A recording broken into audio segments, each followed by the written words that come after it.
Buenos días, iglesia. Buenos días, iglesia.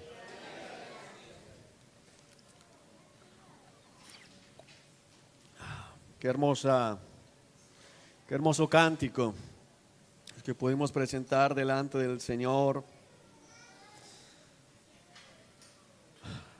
De verdad debería ser nuestra actitud siempre que vamos frente a la palabra. Amén.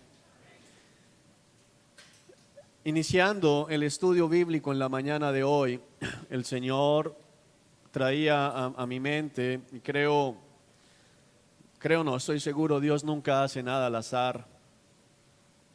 Y el Señor nos exhortó a los que estábamos en ese momento y nos decía que el pueblo de Israel que había vuelto del exilio, Nehemías capítulo 8, cuando el sacerdote Esdras estaba en una plataforma dispuesto a enseñarles la ley, dice la escritura que cuando él abrió el libro, todos se pusieron de pie. Había reverencia por la palabra. Y creo que ahora, justo antes de empezar la predicación, Dios vuelve a decirnos lo mismo. Debe haber hambre por la palabra. Debe haber deseo en nuestros corazones por ser alimentados. Este es el más grande tesoro que nos ha dado el Señor. En la palabra, hermanos, tenemos todo lo que necesitamos para seguir adelante en este camino hacia la vida eterna. Amén.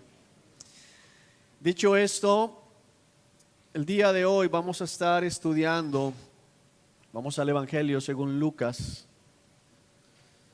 Vamos a estar en los Evangelios hoy. Lucas, capítulo 23.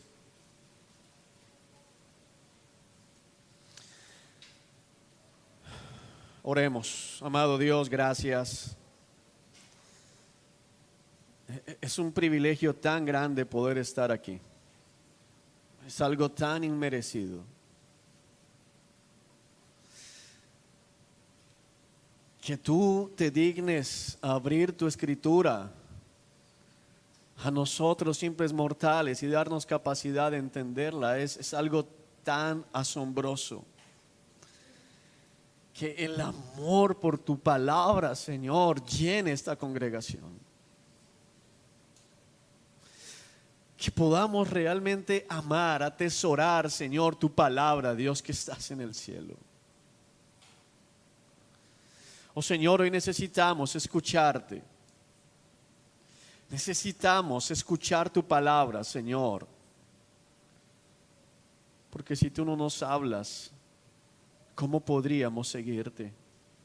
Pues bien lo has dicho, tus ovejas conocen tu voz y te siguen, Señor, pero si tú no nos hablas, ¿hacia dónde caminamos? Oh Dios, muchas veces tu palabra ha sido tan fuerte, pero aún esas palabras fuertes, Señor, son palabras que producen vida eterna. Han producido muchas veces una tristeza, Señor. Pero es una tristeza, Señor, que produce arrepentimiento y ese arrepentimiento produce vida eterna. No es como la tristeza del mundo a la cual le falta arrepentimiento y solo produce muerte y condenación. También nos has alegrado, Señor, nos has consolado, nos has fortalecido, nos has dado respuestas. Y hoy venimos a decirte, Señor, abre nuestras mentes, nuestros ojos, oídos, Dios que estás en el cielo. Para que no seamos parte de aquel grupo que tiene ojos pero no ve, oídos pero no oye. Sus mentes están cerradas y su corazón endurecido. Háblanos, Señor.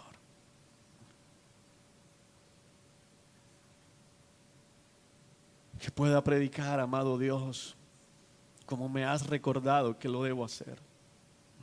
Con el denuedo y la autoridad, pensando en la gloria de que está sentado a la derecha del Padre. Con compasión y ternura, pensando en las almas que están frente a mí, pidiendo misericordia, pidiendo bondad al pensar en mi propia vida, porque ¿quién es apto para esta gran tarea? Háblanos, Señor. Amén.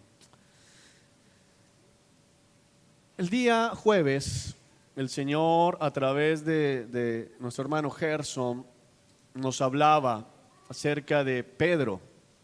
nos hablaba acerca de el orgullo de Pedro cuando el Señor le dice, mira, está escrito en Zacarías, Dios herirá al pastor y las ovejas se dispersarán.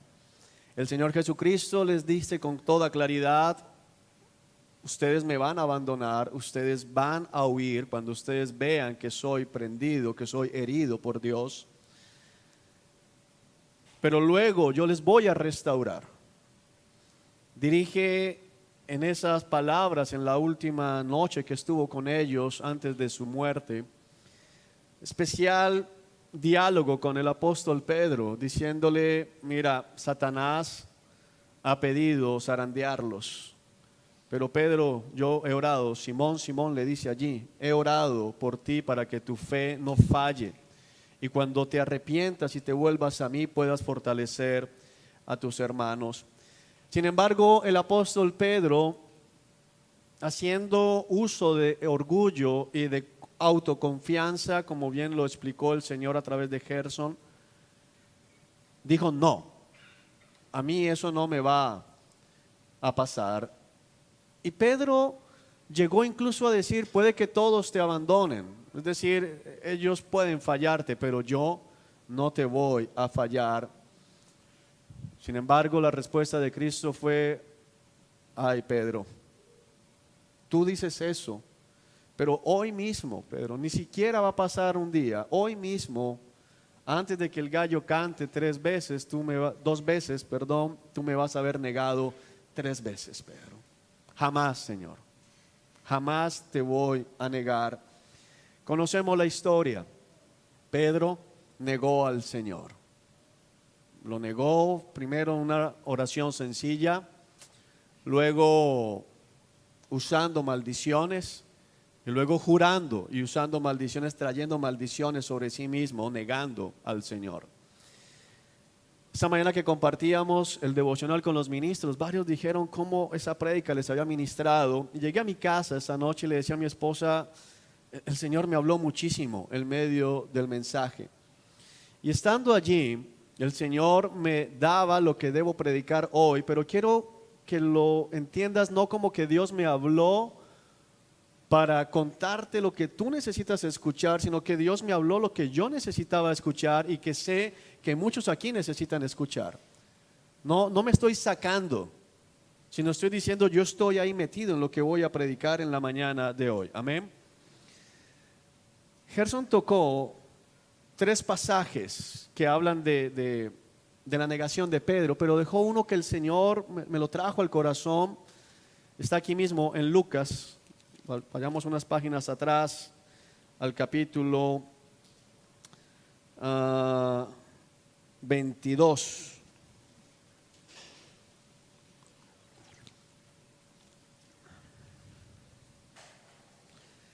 También nos está narrando del versículo 54 en adelante la negación de Pedro. Y bueno, ya tenemos el diálogo. Pedro le dice a una mujer, lo mira fijamente, versículo 56, y le dice, este hombre era uno de los seguidores de Jesús, pero Pedro negó, mujer, ni siquiera lo conozco. Después de un rato, alguien más lo vio y dijo, seguramente tú eres uno de ellos. No, hombre, no lo soy, contestó. Alrededor de 1 hora más tarde, otra persona insistió, seguro este es uno de ellos porque también es Galileo. Pero Pedro dijo, hombre, no sé de qué hablas. Inmediatamente, mientras aún hablaba, el gallo cantó. Versículo 61, préstale atención, que fue lo que el Señor me hablaba el jueves. En ese momento, justo cuando Pedro estaba hablando, el gallo estaba cantando, Pedro no se había dado cuenta de que se estaban cumpliendo las palabras del Señor Jesucristo, de que Él había jurado, había dicho, Señor, no solamente no te voy a negar, sino que estoy dispuesto a morir contigo si es necesario esta misma noche. Pasando eso, dice el versículo 61, en ese momento, es decir, es un momento crucial, es un momento clave, el momento donde Pedro habla, el gallo canta, y en ese mismo instante Lucas nos narra que el Señor se volvió y miró a Pedro. Wow. Yo quiero que te imagines la escena, porque es lo que el Señor me estaba dejando ver el día jueves en la noche. Cuando estaba hablando, el Señor me decía, yo te estoy viendo. Es como, te estoy viendo cuando me estás negando. Estoy en ese momento volviendo la mirada hacia ti. Dice, en ese momento el Señor se volvió y miró a Pedro. El Señor estaba siendo acusado, el Señor ya había sido golpeado, pero en medio de la escena, en la casa del suegro del sumo sacerdote, estaba la hoguera, la brasa, Pedro negando al Señor. El Señor, en su proceso de acusación contra él, se voltea y mira a Pedro. Es una mirada tremenda que vamos a estudiar más adelante. El Señor se volvió y miró a Pedro. De repente, las palabras del Señor pasaron rápidamente por la mente de Pedro. Mañana por la mañana, antes de que cante el gallo, negarás 3 veces que me conoces. Y Pedro salió del patio llorando amargamente. La tradición de los padres de la iglesia dice que Pedro, cada vez que escuchaba el gallo cantando, lloraba. Aún después de la ascensión de Cristo al cielo, no sabemos si es verdad o no es verdad, pero dice que se le hicieron 2 surcos en sus mejillas, porque Pedro no podía pasar un gallo cantando sin recordar lo que había hecho. La mirada del Señor en ese momento, diciéndole, Pedro, me estás negando.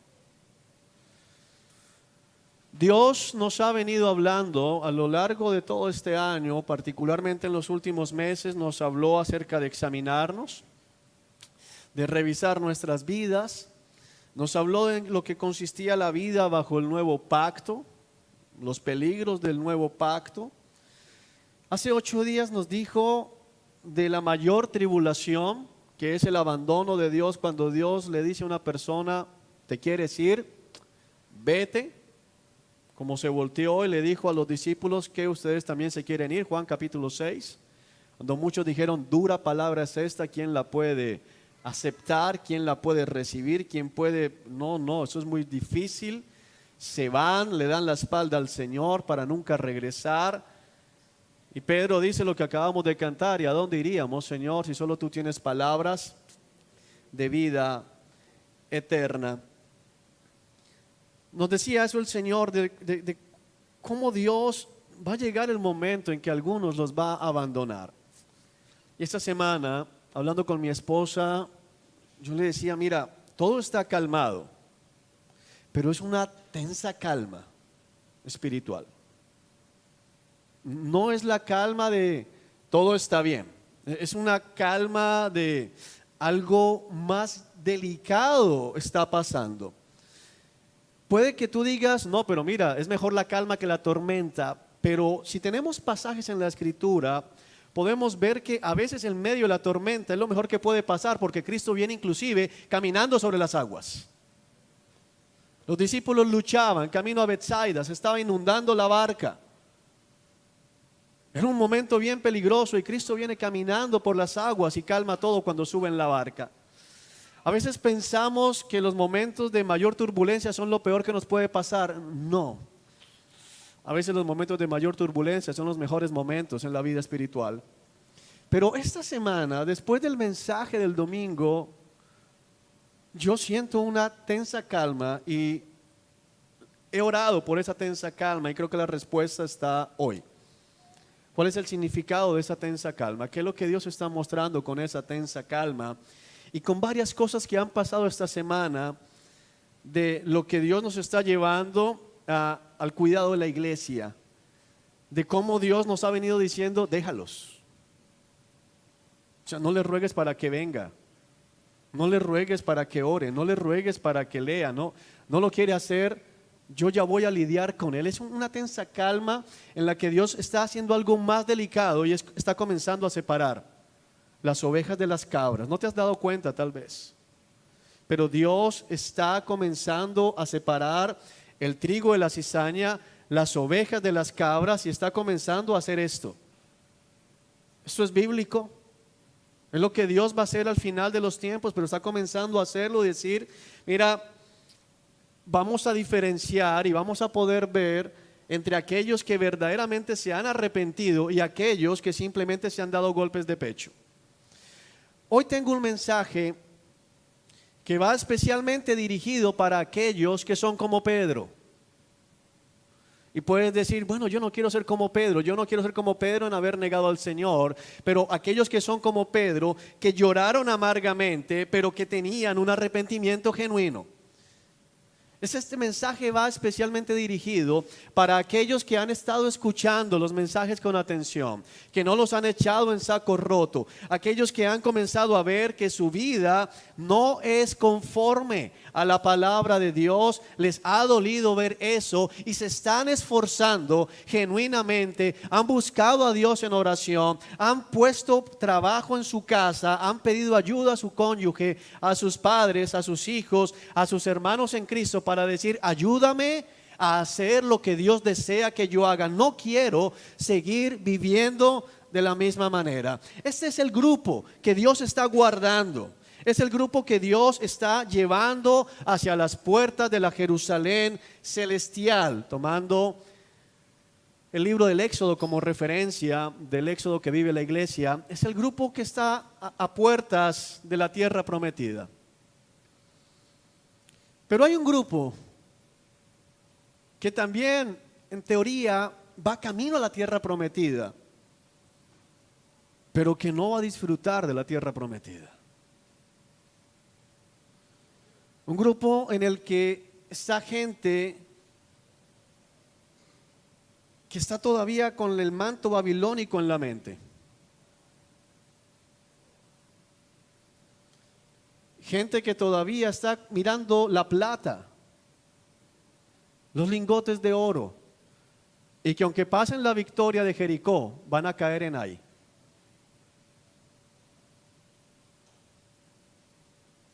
Si no me entendiste nada, tienes que leer Éxodo. Pero es que hicimos una serie larga de esta prédica.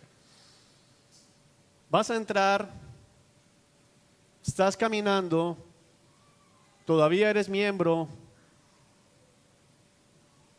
pero el Señor sabe lo que hay en tu corazón. Sabe que no ha habido arrepentimiento genuino. Ahora, antes de que el otro grupo piense que son buenos, te recuerdo que la palabra dice, vas a entrar a la tierra prometida, pero no porque seas bueno, porque no lo eres, eres terco. Al final todos entramos por gracia. Pero hay una diferencia en estos dos grupos. Hay un grupo como Pedro que le duele lo que le hizo al Señor, que la mirada de Cristo traspasó y salió a llorar amargamente con un arrepentimiento genuino. Pero hay otro grupo que está aquí en Lucas, pasa la página, y vamos al capítulo 23, versículo 44.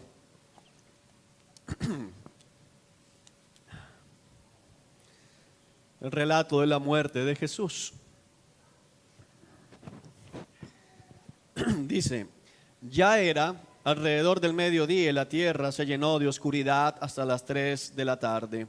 La luz del sol desapareció y, de repente, la cortina del santuario del templo se rasgó por la mitad.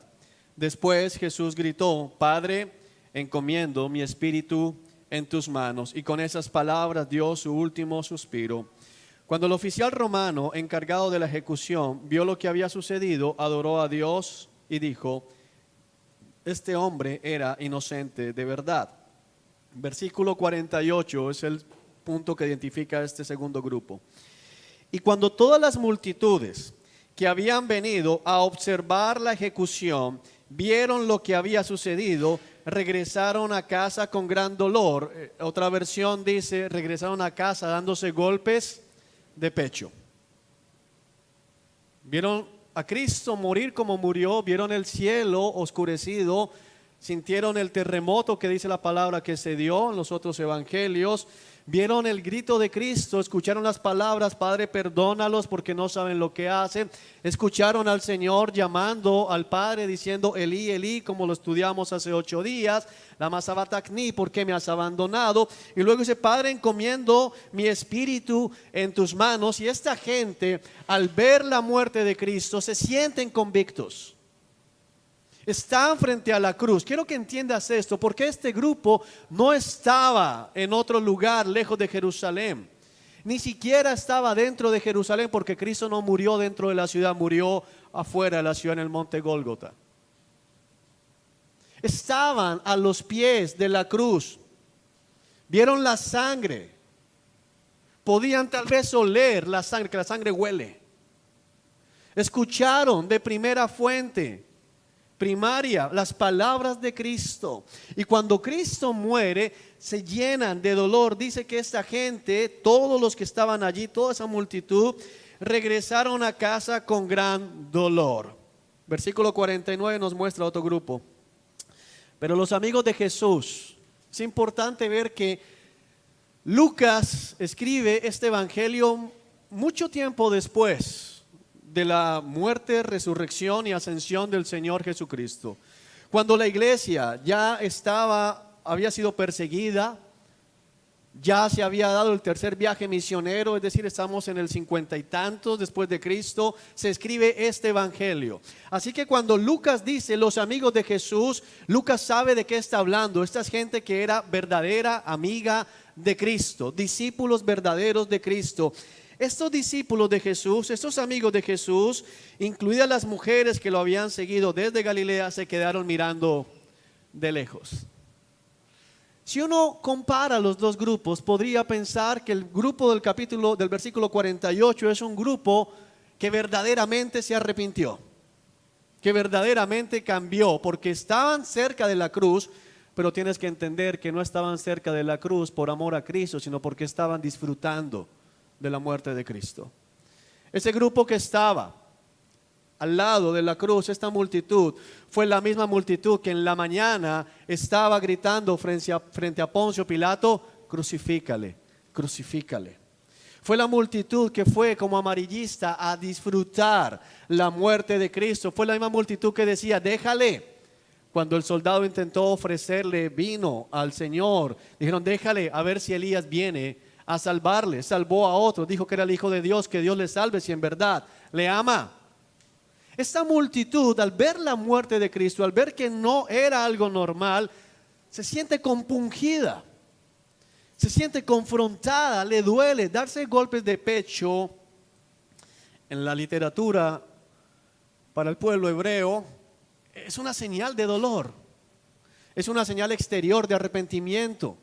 La ha tomado el catolicismo romano: yo pecador, yo, se golpean el pecho, yo soy malo, yo no merezco. Pero esas multitudes no se arrepintieron. No tenemos ningún relato de que esta gente se haya convertido en discípulo de Cristo. No sé cuánta gente ha salido por esa puerta y por la de la 44 con 66 en los últimos meses, y de la 43 con 84. Y después de leer su devocional, si es que lo hace, diciendo: qué terrible, yo estoy mal, yo no quiero que el Señor me abandone, me da miedo que me pase eso, yo sé que no oro, yo sé que no leo, yo sé que no me comprometo con Cristo, yo sé que no, pero no hace nada cuando llega a casa. Mucho cuidado, porque Dios está separando las ovejas de las cabras. Ten mucho cuidado, porque es posible que entres, camines con nosotros mucho más tiempo, y sin embargo Dios sabe que no eres de sus amigos. Para ese grupo solo puedo decirles: arrepiéntanse. Usted sabe quién es. Sí, yo sé. Sale de cada servicio diciendo: sí, yo sé. Se da golpes de pecho. Terrible la prédica, me dio durísimo la prédica. ¿Y qué pasó cuando llegó a casa? Yo sé que no estoy orando. Ok, hermano, ore, tome decisiones. Llega a su casa a ver películas y no oró porque no tiene tiempo. Llega a su casa a ver partidos de fútbol y no oró porque no tiene tiempo. Llega a su casa a hacer exactamente lo mismo que estaba haciendo, pero cada vez que está cerca de la cruz, cada vez que está cerca del mensaje, cada vez que escucha a Cristo y a Cristo crucificado y resucitado entre los muertos, se siente culpable, pero es una culpa que dura lo que dura el camino a la casa.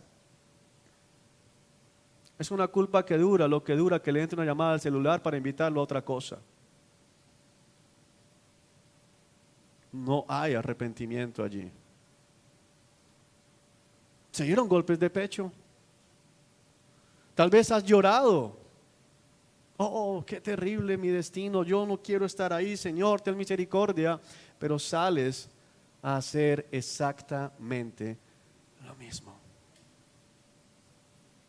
Si tú eres uno de ellos, solo puedo decirte arrepiéntete, porque Dios está separando las ovejas de las cabras. La tensa calma habla de eso. La tensa calma habla de, es Dios, ya no va a ser el pastor o la misma iglesia la que se te va a acercar a exhortarte, mira, te vamos a empezar un proceso disciplinario, Mateo 18, no va a ser eso. La tensa calma es Dios haciendo a estos hermanos a un lado, diciendo, yo voy a lidiar con ellos directamente, y algunos los va a cortar. Ten cuidado. Ahora, para los hermanos, volviendo al capítulo 22, que han visto la mirada del Señor, que han sentido la mirada del Señor del versículo 61 cuando escuchan el mensaje, cuando se ven reflejados. Aquellos que han visto la mirada del Señor cuando llegan a la casa y van a poner la película o se van a dormir o se van para el parque o se van a comer o lo que sea, y ven la Biblia y sienten al mismo Dios que les está diciendo, sigue sin orar. Y no pueden seguir adelante con lo que iban a hacer porque tienen que regresarse. Tienen que parar. Tiene que haber un cambio, tienen que pedir perdón a Dios en ese momento, aunque nadie les esté viendo. Aquellos que han escuchado, deja de mirar otras mujeres y van por la calle y miran a una mujer, y cuando la mujer pasa ven algo que le dice Cristo en el espejo, mira, te estoy viendo. Y sienten dolor en su corazón y dicen, ayúdame. Y se esfuerzan por mantenerse en santidad y en pureza. Para estos hermanos que les está doliendo, que lloran amargamente como Pedro lloró, salió del patio llorando amargamente, un lloro genuino, un lloro que está descrito en Corintios, que dice, segunda de Corintios capítulo 7 versículo 10, la tristeza del mundo le falta arrepentimiento, produce muerte, pero la tristeza que es de Dios, la cual tiene arrepentimiento, produce vida eterna. La tristeza del mundo es la de estos hombres que estaban frente a la cruz. Oh, qué terrible, este hombre era el Hijo de Dios. ¿Y qué hacemos ahora? Perseguir a sus discípulos. Porque el grueso de los que estaban frente a la cruz era el Sanedrín. Los mismos que los vamos a encontrar dentro de pocos días, llamando a Pedro, a Juan, a los discípulos, amenazándolos si predicaban en el nombre de Jesús de Nazaret. Muchos de estos que se golpearon el pecho camino a casa, en 3 días los vamos a encontrar en el relato bíblico sobornando soldados para que digan que los discípulos se robaron el cuerpo del Señor. Muchos de estos que se golpearon el pecho camino a casa, cuando iban en camino a casa se acordaron de las palabras de Cristo, en 3 días me levantaré. Y fueron a buscar a Pilato, no les importó que era el día de reposo, y fueron a buscar a Pilato para decirle, ese embaucador, ¿cuál embaucador? El que acaban de ver morir, y les dolió el corazón. Dijo que se iba a levantar por una guardia romana, no sea que se levante y entonces el daño sea peor. Lo que ellos dijeron fue, no sea que vengan sus discípulos a robar el cuerpo, pero en su mentalidad es lo otro. Hermanos, Dios está separando. Dios ya no va a seguir aceptando que simplemente te golpees el pecho aquí. Dios ya no va a seguir conforme con que simplemente salgas a decir, me dieron palo hoy, qué tremendo, sí, estoy mal. Dios ya está cansado de eso. Está harto de eso. Sí, yo sé que tengo que hacer el devocional con mi hijo, pero tengo muchas ocupaciones, más te demoras en salir que en hacerlo a un lado. El segundo grupo, y Pedro salió del patio llorando amargamente. Hay algunos hermanos que tal vez se han sentido durante estos días: Señor, yo no voy a poder con esto. Señor, es tan difícil realmente llevar la vida en Cristo. Estoy hablando del grupo de Pedro. Aquellos que les duele haberle fallado al Señor genuinamente, pero que cuando miran a Cristo y se dan cuenta de la justicia de Cristo, cuando se dan cuenta de la santidad de Cristo, cuando se dan cuenta de la santidad de la palabra, dicen: no voy a poder hacerlo. Aquellos que han sentido al escuchar tanto lo que Dios nos ha dicho como iglesia: yo no caso aquí, yo estoy muy mal. Aquellos que se identifican con Pedro diciendo: Señor, aléjate de mí porque soy demasiado pecador. Hay genuinidad en ellos, hay algo verdadero en ellos, hay una tristeza producida por el Espíritu Santo para ustedes. Tengo palabra de Dios. Vamos a Juan.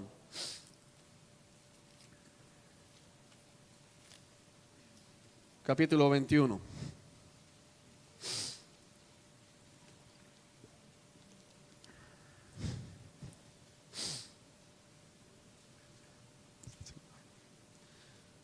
Juan capítulo 21. ¿Lo tenemos? Más tarde, verso 1, más tarde, Jesús se apareció nuevamente a los discípulos junto al mar de Galilea. Este es el relato de lo que sucedió. Varios de sus discípulos se encontraban allí. Simón Pedro, mira, Juan pone de primero a Simón Pedro. No porque Juan estuviese ya mostrando, aunque Juan escribe, es el último evangelio que se escribe, que Pedro es la cabeza, sino porque Pedro va a ser el protagonista del diálogo con el Señor. Simón Pedro, Tomás, el que apodan el gemelo, Natanael de Caná de Galilea, los hijos de Zebedeo, Juan y Jacobo, y otros dos discípulos que no se nos identifican. Simón Pedro dijo: me voy a pescar. Nosotros también vamos, dijeron los demás. Así que salieron en la barca, pero no pescaron nada en toda la noche.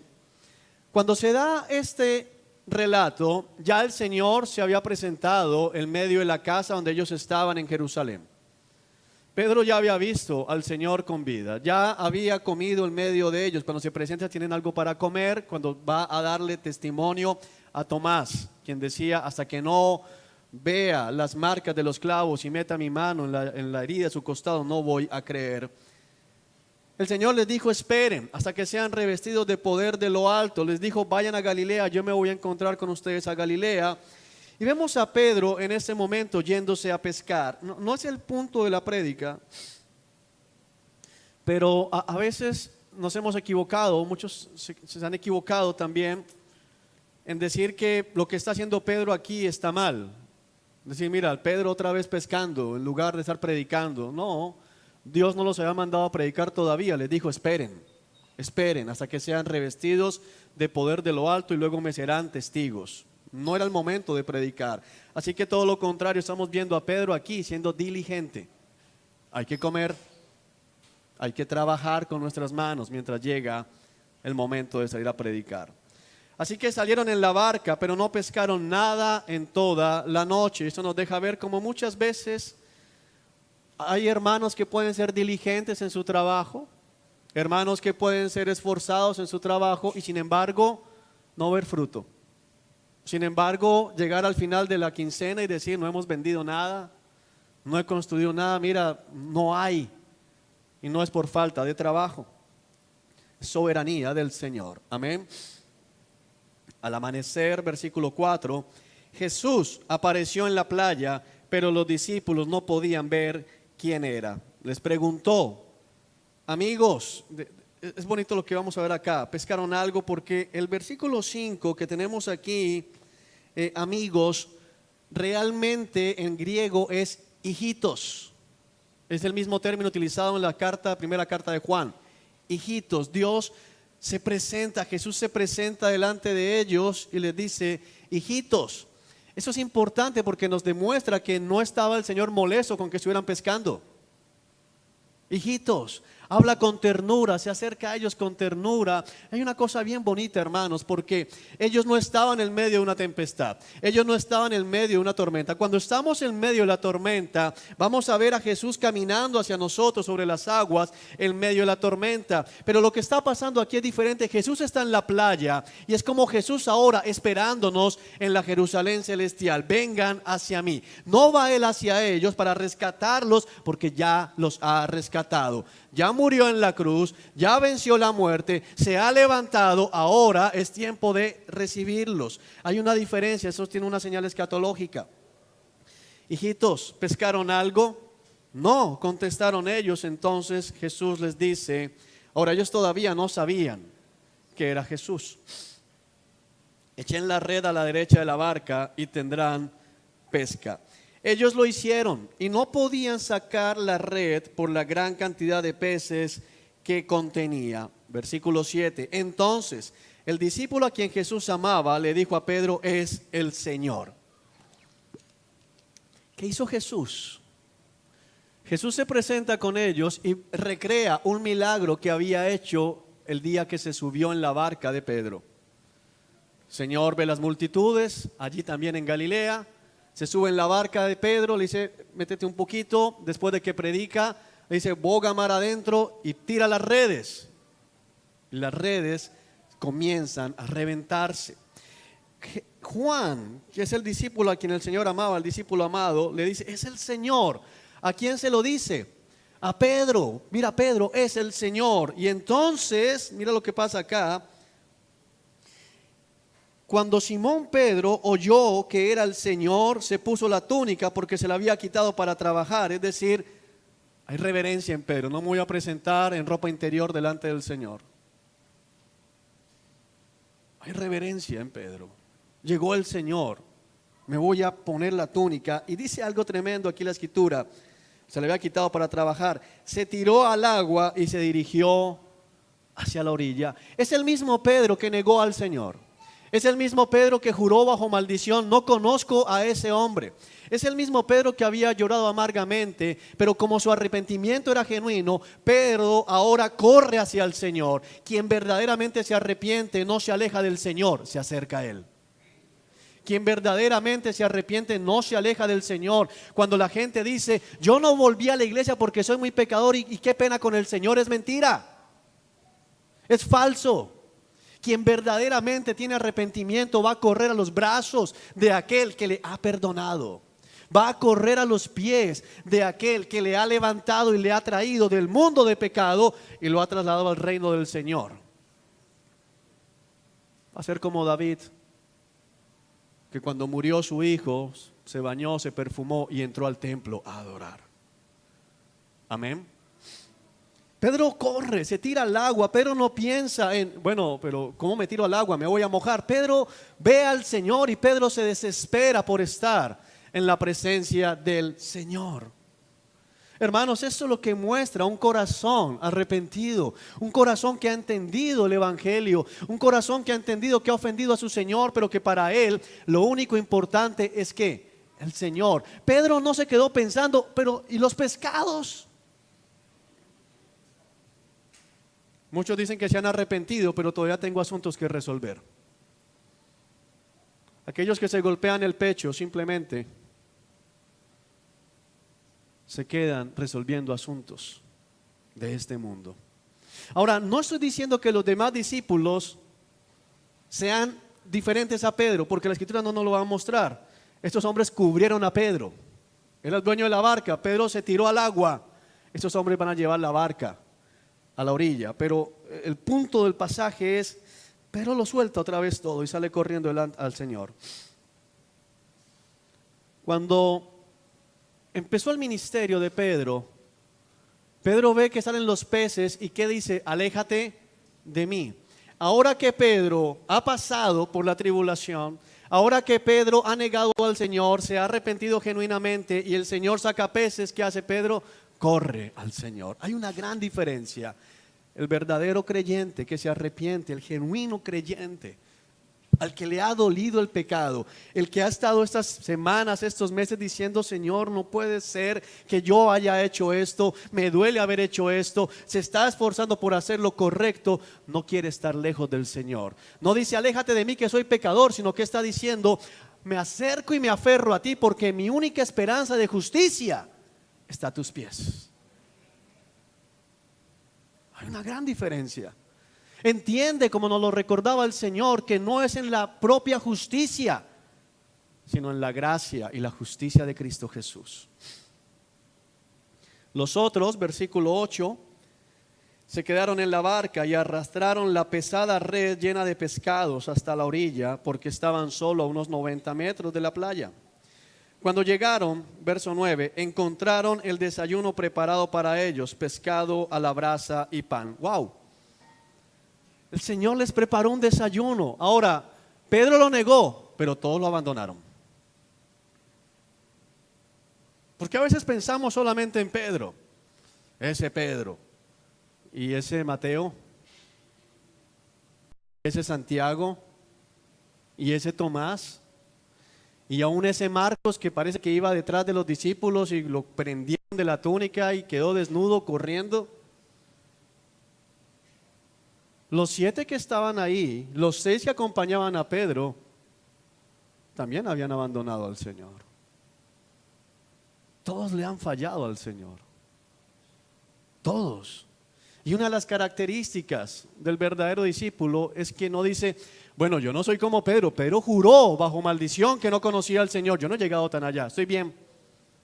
El verdadero discípulo de Cristo no puede ir a la palabra de Dios sin ser confrontado y entender que está lejos de lo que Dios demanda de su pueblo. Porque solo quien entiende eso se aferra a la gracia y a la misericordia de Dios. Amén.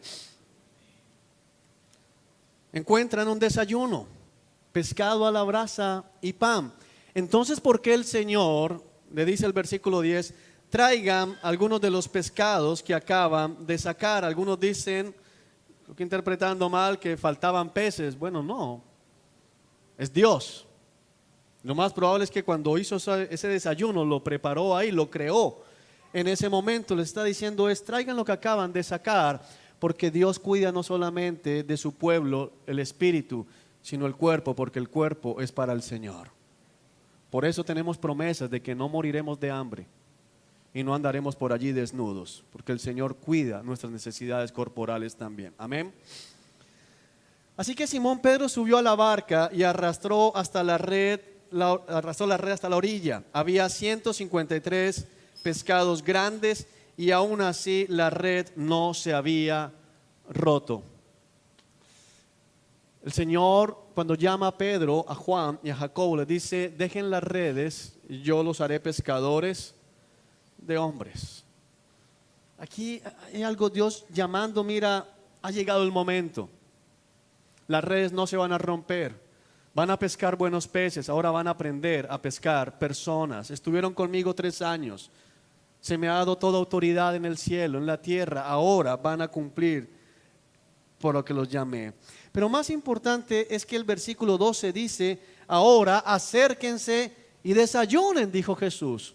Qué hermoso, porque no dice: ahora vamos a hablar de lo que pasó la noche de mi arresto. Ahora acérquense y desayunen. Una de las grandes maravillas, de los grandes misterios y de las grandes promesas es que a pesar de nuestro pecado, todavía somos invitados a la mesa del Señor. Es asombroso.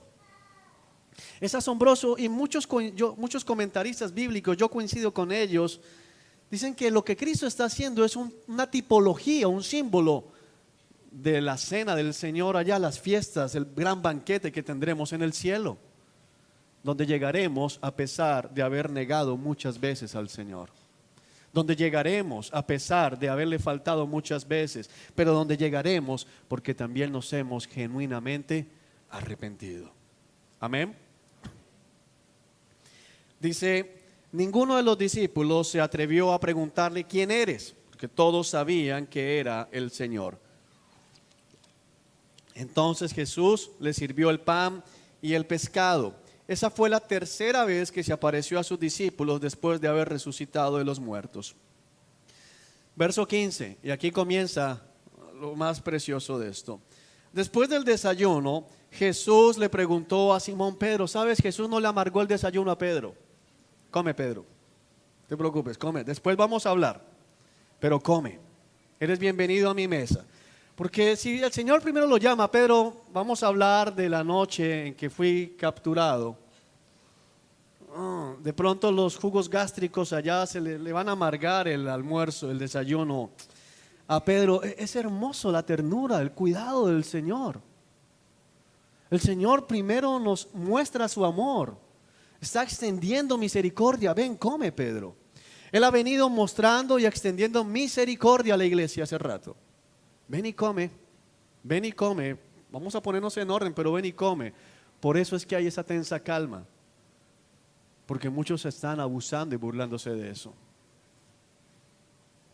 Pero si tú eres del grupo de Pedro, acércate y come con confianza. Acércate y come con confianza. Después del desayuno, Jesús le preguntó a Simón Pedro, vamos a leer todo y luego vamos a tratar de explicar esto. Simón, hijo de Juan, ¿me amas más que estos? Sí, Señor, contestó Pedro, tú sabes que te quiero. Entonces alimenta mis corderos, le dijo Jesús. Jesús repitió la pregunta, Simón, hijo de Juan, ¿me amas? Sí, Señor, dijo Pedro, tú sabes que te quiero. Entonces cuida de mis ovejas, dijo Jesús. Le preguntó por tercera vez, Simón, hijo de Juan, ¿me quieres? A Pedro le dolió que Jesús le dijera la tercera vez, ¿me quieres? Le contestó, Señor, tú sabes todo, tú sabes que te quiero. Jesús dijo, entonces alimenta a mis ovejas. El diálogo del Señor con Pedro es un diálogo que nos incluye a todos nosotros. Es un diálogo de restauración. Es un diálogo que tiene que ver con lo que pasó esa noche y que va a traer a Pedro el recuerdo de la mirada del Señor que lo atravesó fulminantemente. La mirada del Señor la noche en que fue traicionado, la noche en que fue negado por Pedro, es una mirada que primero trae convicción. Pedro, ¿no me conoces? Es tremendo. La mirada del Señor sobre Pedro cuando Pedro dice que me caiga una maldición, yo no conozco a ese hombre, y Jesús se voltea. ¿En verdad no me conoces, Pedro? Es una mirada de convicción de pecado, pero al mismo tiempo es una mirada de Pedro, aún en esa circunstancia, te miro. La palabra nos enseña que Dios se digna mirar hacia abajo. Es un privilegio que Dios nos mire. Que Dios fije su mirada sobre nosotros es gracia, es misericordia inmerecida. Amén. El Señor está trayendo a Pedro lo que sucedió esa noche. Le dice primero, Simón, hijo de Juan, ¿me amas más que estos?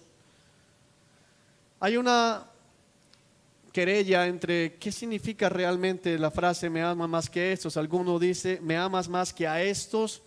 No tendría sentido porque no está en discusión el amor de Pedro, primero por su esposa o por sus discípulos, sino es entre él y el Señor. Me amas más que a esto, dicen algunos otros, que el Señor le estaba preguntando si le amaba más que el pescado, si le amaba más que la barca. Ya Pedro lo había dejado todo. Así que la única traducción posible y correcta es esta, me amas más que estos. ¿Por qué el Señor le hace la pregunta, incluye a estos? ¿Quiénes son estos? Los otros 6. Porque Pedro, la noche en que el Señor le anunció que lo iba a negar, que dijo, estos te van a negar. Es posible, pero yo no. Pedro confió y puso su lealtad al Señor y se mostró demasiado confiado en sí mismo al punto que dijo, mira, ellos son más débiles. Ellos sí te pueden negar. Pero aunque esos te nieguen, yo no te voy a negar. Ahora vemos el cambio en el corazón de Pedro. El verdadero arrepentimiento produce cambio, produce humildad, produce humillación, produce destrucción del ego y de la autoconfianza. Y Pedro no le responde al Señor, sí, te amo más que estos. Porque Pedro entiende que si no fue capaz de velar una hora con el Señor y si negó 3 veces al Señor, ¿cómo va a poder decir ahora que ama al Señor más que los demás. Hermanos, una de las cosas tremendas es que podemos caer en el engaño de pensar que somos los que más amamos al Señor. No te preocupes por cuánto los demás aman a Cristo, ocúpate de amar a Cristo tú. Ayer, hablando con mi esposa de un tema en particular, le decía, no sé, me preguntaba de algo y yo decía, no tengo la menor idea. Hace rato dejé de ver lo que están haciendo y desde que dejé de ver lo que están haciendo me he concentrado más en lo que tengo que hacer yo. Amén. Bueno, Pedro dice, sí Señor, tú sabes que te quiero. Simón, hijo de Juan, ¿me amas más que estos? Sí Señor, tú sabes que te quiero. Pedro está diciendo, Señor, es posible que ellos te amen más de lo que te amo yo. De hecho, mis acciones muestran eso. Y más aún, la respuesta de Pedro no es sí Señor, te amo, sino sí Señor, te quiero. ¿Por qué Pedro dice te quiero y no dice te amo? El querer, la palabra griega que se traduce querer, hace relación no al amor profundo del que Jesús está hablando, ese amor incondicional, ese amor que va más allá del propio beneficio y está dispuesto a dar la vida por sus amigos, como el Señor lo describe en el mismo Evangelio de Juan, sino está hablando de un afecto. Sí, Señor, yo tengo afecto por ti. O sea, Pedro está diciendo, ya no confío en mi propia declaración de amor por ti. No confío en mis palabras, Señor. Lo que he hecho me demuestra que una cosa es lo que yo creo amarte y otra cosa es lo que verdaderamente te amo. Escuché al pastor Watcher una vez predicando y decía algo que me ministró. Decía, me encanta cuando la iglesia canta diciendo te amo, Señor. Pero él decía, me siento más cómodo cuando la iglesia canta el Señor me ama. Porque de mi amor al Señor hay dudas, pero del amor de Él hacia mí hay plena seguridad. Tremendo. Porque cada vez que le negamos, es como el esposo que le es infiel y le es infiel a la esposa, pero después le dice, perdóname porque te amo, pero si me amas, ¿por qué estabas con otra en la cama? Pero me dolía. No, mentira. Mentira. Pero de la esposa que perdona la infidelidad hay más certeza de ese amor. ¿Me hago entender? El amor de Cristo es fiel, ha permanecido, nos ha perdonado la infidelidad. Nosotros se la hemos hecho al Señor varias veces. Por eso Pedro dice, sí Señor, tú sabes que te quiero. Ya no le dice te amo. Pedro se ha humillado y Pedro está mostrando una característica del verdadero arrepentimiento. Cada vez hay menos confianza en mi propia justicia y más en la gracia de Cristo. Cada vez que tú pecas, cada vez que un genuino creyente peca, se da cuenta, entiende más a profundidad que en verdad, si no es por la gracia de Dios, va a estar la eternidad en el infierno. Tú sabes que te tengo afecto. La palabra afecto es muy baja. Es amor, pero es un amor muy mínimo. Es afecto, o sea, sí, hay algo en mi corazón por ti, Señor. Hay algo en mi corazón. No es que Pedro esté diciendo, ¿cómo te ocurre que te amo? No es eso. Pedro está diciendo es, tú mereces ser amado con toda mi mente, con todo mi corazón, con todo mi ser. Pero cuando miro mi vida, Señor, tengo que decir, hay algo en mi corazón. Hay un afecto. No puedo ser más allá. Antes dije, iría a morir por ti. Hoy digo, hay un afecto. Oh, hermanos, de lo único que debemos estar seguros nosotros es de que Dios nos ama. Sigamos. Entonces responde el Señor, alimenta a mis corderos. Ahorita vamos a volver por esa frase. Versículo 16. Jesús repitió la pregunta. Simón, hijo de Juan, ¿me amas? El Señor sigue preguntando en ese amor incondicional que da la vida por sus amigos. Un amor superior. Ya no dice más que estos. ¿Lo reduce a qué? Vamos a hablar tú y yo, Pedro. Ya no vamos a pensar en los demás. Ya ya sacaste, ya te diste cuenta que no tienes por qué compararte con ellos. Ahora vamos a hablar tú y yo, Pedro. Y entonces, Simón, hijo de Juan, ¿me amas? Sí, Señor, dijo Pedro. Tú sabes que te quiero. No dijo, tú sabes que te amo. Volvió a decir que, Señor, tú sabes que tengo afecto por ti. Tú sabes que no soy indiferente hacia ti. Entonces cuida a mis ovejas, dijo Jesús. Le preguntó por tercera vez, Simón, hijo de Juan, ¿me quieres? Ahora el Señor, en una muestra de bondad, se baja a la respuesta de Pedro. Dice, ok, Pedro, mira, no te voy a preguntar si me amas. ¿Tienes afecto por mí?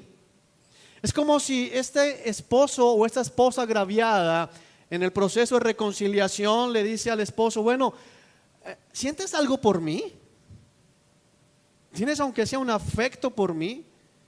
¿Me estimas aunque sea? Bueno, no me amas porque si no, no hubieras hecho lo que hiciste, pero ¿tienes afecto por mí? El Señor le pregunta a Pedro esto y Pedro le duele que Jesús le dijera por tercera vez. Porque cuando Jesús le pregunta a Pedro, ¿me quieres? ¿Tienes afecto por mí? A Pedro le duele porque comienza a pensar algo como, wow, el Señor una vez me dijo, Pedro, me vas a negar, y yo dije, no te voy a negar, estos te pueden negar, yo no te voy a negar. Ahora el Señor me pregunta, ¿me amas? Y yo le digo, Señor, tengo afecto, te quiero. Y ahora el Señor dice, ¿me quieres? Es posible que Dios esté viendo algo en mí que yo no estoy viendo. Hay un cambio completo en Pedro, hermanos. Una muerte total a la autoseguridad, a la autojusticia, a la autojustificación. Ahora Pedro no dice, no es que le duele por, oh Señor, respétame. No es ese dolor de respétame. Yo soy cristiano, Cristo. Eso no es eso. Es una pregunta de, ¿qué habrá visto? ¿Qué viste, Señor? Ahora, ¿qué voy a hacer? Ya te negué, ahora ¿qué voy a hacer? ¿Hasta dónde voy a caer? ¿Hasta dónde puedo llegar? Muchas veces miramos a las personas que se han ido de la congregación, a los que han apostatado de la fe, y decimos, jamás. No, hermano, di, Señor, guárdame. No digas jamás. Porque cuando dices jamás, estás diciendo, soy mejor que ellos. Y estás confiando en tu propia justicia. Debes decir, es lo que dijo Pedro, Señor, ¿ahora qué voy a hacer? ¿Ahora qué te voy a fallar? ¿Qué estás viendo, Señor? Tú sabes todo. Pero Pedro no se reafirma en decir, ya te lo dije, sino dice, Señor, tú lo sabes todo. ¿En qué confía? La omnisciencia de Jesús. Y dice, Jesús, tú conoces mi corazón. Lo que Pedro está haciendo aquí es tremendo. Pedro está diciendo, yo creo que te quiero, dime tú si te quiero. Hay un cambio tremendo. Tú lo sabes todo, dice, tú sabes que te quiero, pero pues tú lo sabes todo, o sea, escudriñame. Y dime si ni siquiera te quiero, dime si soy el peor de todos los que están aquí. Dime en qué estado estoy. Hay un cambio. Cuando el Señor le dice a Pedro, me vas a fallar, Pedro, no. Pero ahora que le ha fallado, ha sido restaurado, ha sido perdonado, ha habido verdadero arrepentimiento. Le dicen, mira, me puedes fallar, yo sé que puedo caer. ¿En qué? Guárdame. ¿Qué diferencia, hermanos? ¿Qué diferencia a los que se molestan cuando les dicen, ¿cómo está tu vida espiritual? ¿Para qué? ¿Por qué me revisas? ¿Quién te nombró juez? Mira, tengo algo que decirte. ¿A qué fue ahora, don Santo? Hay una gran diferencia. Hay una gran diferencia entre este Pedro que dice, Señor, ¿ahora qué hice? ¿Qué voy a hacer ahora? Yo sé que soy malo. Nosotros deberíamos ser así. Y si has caído, deberías entender que cuando Dios manda a un hermano a acercarse y a decirte algo, revísate. Puede que el hermano esté equivocado, pero hermano, revísate. Es mejor revisarse. Porque no revisarse es decir, yo caer, eso es para otros. Eso es para ti. Eso es para mí. Señor, tú lo sabes todo. Tú sabes que yo te quiero. Wow. No dijo que te amo. Vuelve a decir, escudriñame, Señor. Yo creo que te quiero. Jesús dijo, entonces, alimenta mis ovejas. La respuesta de Jesucristo es afirmativa. No le dijo no. Dijo, tú sabes que te quiero, ok, yo sé que me quieres, Pedro. Entonces, como me quieres y yo estoy dando palabra, lo que está haciendo el Señor Jesucristo es tremendo. Cristo en este punto está restaurando a Pedro. Está diciendo, Pedro, estás en el momento adecuado, estás en la actitud adecuada donde no tienes seguridad propia, sino que tu seguridad está en mí. Y por eso yo puedo decir, Pedro, me quieres. Y entonces alimenta a mis ovejas. Lo está restaurando. Ahora, el Señor le hace 3 preguntas a Pedro. ¿Por qué? Porque Pedro lo negó 3 veces. El Señor no es como nosotros, que nos gusta echarle sal en la herida a la gente. Pero yo te lo dije, y nos encanta decir, yo te lo dije o no te lo dije, te llamé o no te llamé, te advertí, ¿cierto? Sí, me advertiste varias veces. ¿Me entendiste cuando te advertí, verdad? Bueno, el Señor no es así. El Señor lo que está haciendo en este diálogo es restaurar. 3 veces me negaste, 3 veces reafirmo tu amor. 3 veces me fallaste, 3 veces te doy la oportunidad de estar bien conmigo, Pedro. Es restauración lo que está pasando en este punto. Amados, si nosotros hemos venido como Pedro, entendiendo nuestra maldad, entendiendo nuestras fallas, entendiendo que le hemos fallado al Señor, que hemos pecado, que le hemos negado, y en verdad nos hemos arrepentido, podemos tener certeza de que el Señor nos ha perdonado, de que el Señor nos ha restaurado, de que el Señor tal vez ha permitido situaciones en tu vida para que te des cuenta de tu necesidad de Cristo, para que te des cuenta de la necesidad de confiar en tu propia justicia, pero es porque Dios te está validando y te está declarando Él, no los hombres, como uno de los suyos. Hay un grupo que ha sufrido con estas prédicas. Hay un grupo que le ha dolido y que ha visto la mirada del Señor y ha dicho, Señor, no puede ser que yo haga esto otra vez. Para ese grupo hay misericordia y gracia. Y Dios se acerca y le dice hoy, hijitos, hijitos. La primera pregunta de Pedro le dice, ¿me amas más que estos? Y la respuesta del Señor es, entonces alimenta a mis corderos. Vamos a ver 3 grupos acá. Primero le dice, alimenta a mis corderos, luego le dice, cuida a mis ovejas, y luego le dice, alimenta a mis ovejas, alimenta y cuida a mis ovejas. Los corderitos, aunque son ovejas, se diferencian porque son los ¿qué? Los pequeñitos, los más chiquiticos, los más débiles. Primero el Señor le está diciendo a Pedro, si me amas, entonces dale alimento espiritual a los pequeñitos del rebaño. El Señor está restituyendo a Pedro a su oficio pastoral. El Señor está restituyendo a Pedro a su ministerio. Le está diciendo, alimenta a los más débiles del rebaño, Pedro. Tienes que alimentarlos, tienes que protegerlos como se protege a un corderito que muchas veces no puede hacer por su propia fuerza el recorrido que hace todo el rebaño. Hay algunos a los que te va a tocar cargar, Pedro, echártelos en el hombro como yo lo he hecho contigo. Hay otros que son las ovejas. Cuida mis ovejas, apacienta mi rebaño. Las ovejas, ya son los más grandes, necesitan el cuidado porque la oveja tiende a perderse. La oveja es un animal torpe, no tiene buena orientación. Un pastor puede llevar una oveja, un pastor, una oveja, por el mismo sitio 20 años, recorren la misma cuadra, la misma distancia, a la misma hora. Un día el pastor va, la deja en mitad del camino y la oveja se pierde. No sabe para dónde coger. Termina yéndose para otro lado. Le está diciendo, cuida mis ovejas, apacienta mis ovejas porque ellas necesitan guía, necesitan dirección. Por eso Cristo dijo, cuando te hayas vuelto a mí, restaura.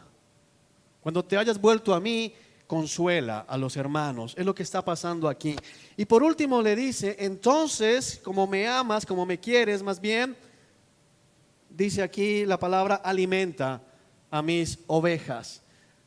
Le está diciendo, ese alimenta a mis ovejas pareciese redundante, pero lo que quiere decir en el sentido de un pastor es no solamente darles comida por darles, sino ámalas. La palabra alimenta aquí hace referencia a lo que tenía que pasar con los corderitos. El corderito necesita muchas veces que lo coja el pastor y le dé la comida. La oveja pasta, la llevan al sitio y la oveja pasta, se agacha y sola come, pero el corderito necesita amor, cuidado fraternal. Aquí lo que está diciendo el Señor es: no maltrates mis ovejas, aliméntalas, pero ámalas porque son mías. Todo el tiempo el Señor dice: alimenta aquí mis corderos, mis ovejas, alimenta mis ovejas. Yo te he restaurado, Pedro, pero la iglesia sigue siendo mía. Tremendo. Ahora, el Señor le dice estas tres cosas a Pedro. ¿Por qué? Dice: mira, Pedro, tú fuiste como un corderito débil ante la tentación, ante la presión que sentiste en ese patio. Cuando te preguntaron si me conocías, si tenías temor a la muerte, fuiste como un corderito débil y yo te he cargado y te he traído nuevamente hacia mí. Pedro, como una oveja, te has desviado, te apartaste. ¿Por qué? Porque no debías haberme negado, porque ya habías escuchado la palabra que dice: el que me niegue delante de los hombres, yo le negaré delante del Padre. Sin embargo, he sacado el cayado, he sacado la vara y te he traído nuevamente. No te he dejado tirado en el camino, así que fuiste corderito, fuiste oveja y te he tratado bien. Pero lo más importante es la tercera pregunta, porque le dices: como yo te he alimentado con amor, alimenta y ama a mis ovejas. Pedro está siendo puesto por Cristo como pastor, pero al mismo tiempo le recuerda que el mismo Pedro es ¿qué? Una oveja. Es lo más importante de esto, hermanos. De nada sirve el título que tengas en una congregación si no eres oveja del Señor. Puede que la iglesia te diga apóstol, patriarca. La vez pasada escuché que algunos que ya lo llamaban serafines en la iglesia porque necesitan más cargos. No importa si te llaman serafín, querubín, patriarca, apóstol, pastor principal, pastor secundario, quincenario, bueno, octogenario, lo que te digan. No importa cuántos grupos, no importa eso, lo importante es que seas oveja. Si no eres oveja, estás condenado. Si no eres oveja, eres cabra. Y las cabras van para el infierno. Lo que el Señor le está diciendo a Pedro es: Pedro, no importa. No se trata de que seas el más santo de la iglesia, el que murió por Cristo, si no eres oveja.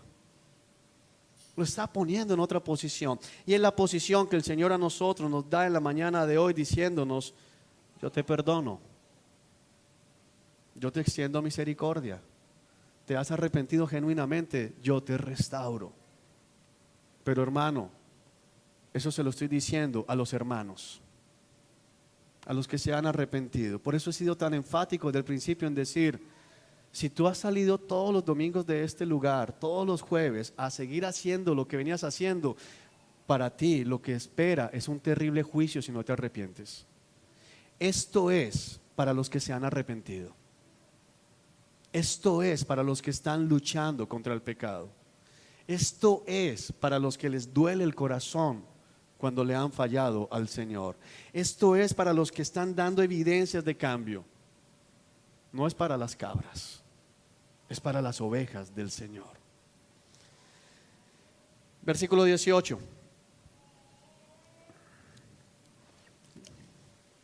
¿O soy de tiempo? No tengo reloj. Te digo la verdad, o como dice la reina, en verdad te digo, que fue lo mismo que el Señor utilizó con Pedro para decirle: Pedro, en verdad te digo, esta noche antes de que cante el gallo me vas a negar. Cristo le va a decir a Pedro: mira, te voy a decir, como te dije lo que pasó allá, te voy a decir lo que va a pasar ahora. Cuando eras joven, podías hacer lo que querías, te vestías tú mismo e ibas a donde querías ir. Sin embargo, cuando seas viejo, extenderás los brazos y otros te vestirán y te llevarán a donde no quieras ir. La primera parte del versículo 18 le está diciendo a Pedro: Pedro, antes eras un joven impetuoso, rebelde, hacías lo que ¿qué? lo que querías hacer, pero tenía libertad para ir y venir. Le está mostrando esto, pero hay ternura y hay un cambio, porque Cristo no le dice, pero te digo la verdad, ahora vas con libertad, ahora te vistes, ahora haces lo que quieras, aunque Pedro era libre. Pero ¿por qué le dice antes? Porque está diciendo, has madurado, Pedro. Ya no eres ese joven terco, ya no eres ese joven impetuoso, ahora eres otro. Has madurado, ha crecido tu fe. Por lo que dice, cuando tu fe sea también acrecentada. Es lo que está diciendo el Señor acá. Pero cuando seas viejo, extenderás los brazos y otros te vestirán y te llevarán donde no quieras ir. Estaba diciendo, vas a ser preso y vas a morir como mártir por mi causa. De alguna manera, Pedro, dijiste que ibas a morir por mí. Pedro, vas a morir por mí.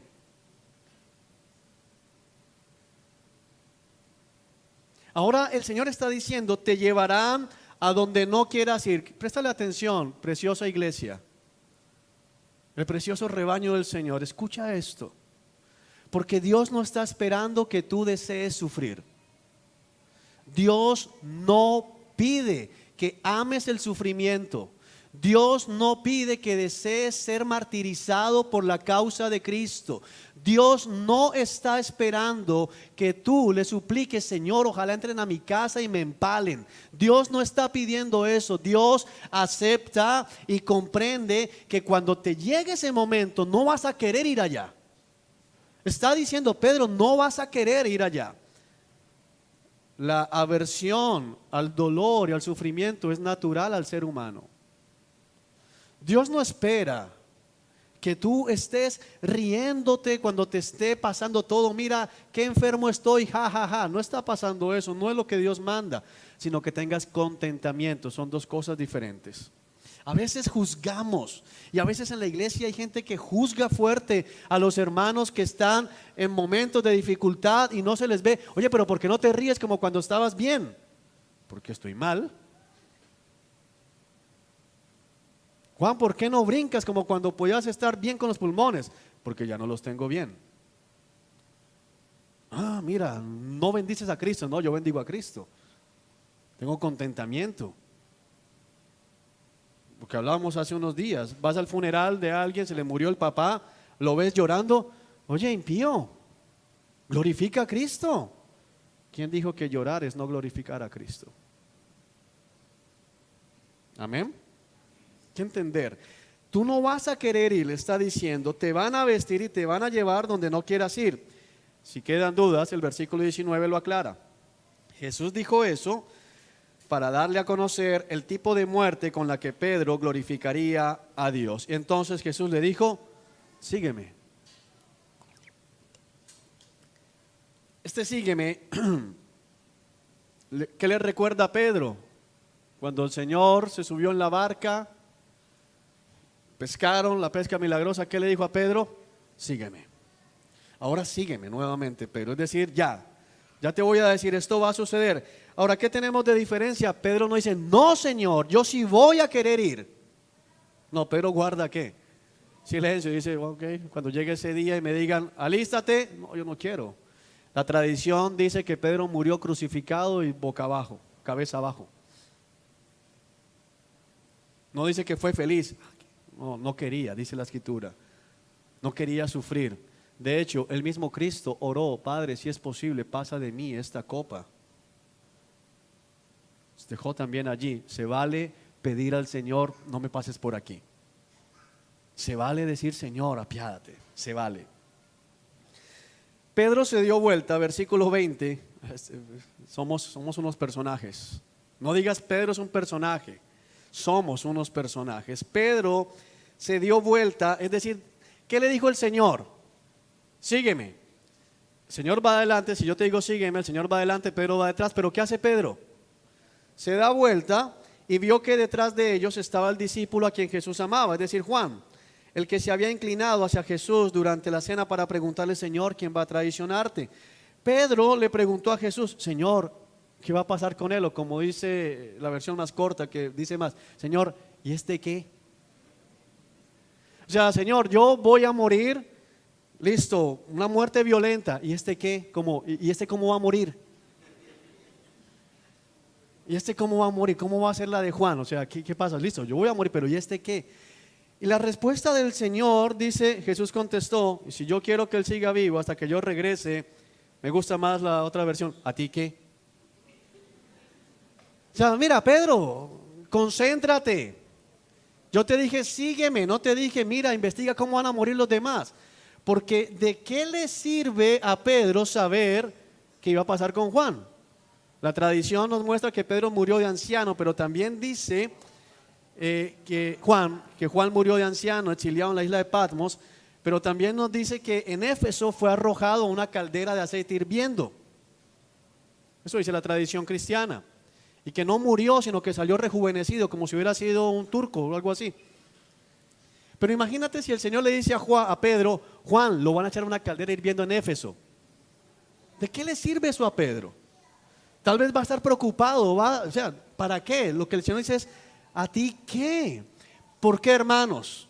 Porque Dios nos restaura, Dios nos llama, nos dice que lo sigamos, nos dice que vamos a sufrir y estamos dispuestos a sufrir, pero queremos saber cuánto van a sufrir los demás. Bueno, Señor, listo, yo me voy a quedar sin trabajo, ¿y los demás? ¿Los demás qué? ¿A ti qué? Listo, Señor, yo voy a estar con esta enfermedad, ¿y los demás? ¿Los demás qué? ¿A ti qué? Si quiero que no se enferme nadie más en la iglesia, ¿a ti qué? Si quiero que todos sean ricos y tú vas a ser el único pobre de la iglesia, ¿a ti qué? Mira, te van a quitar la casa, listo, Señor, y los demás todos van a comprar penthouse en Buenavista. ¿Eso de qué te anima? O sea, ¿para qué quieres saber eso?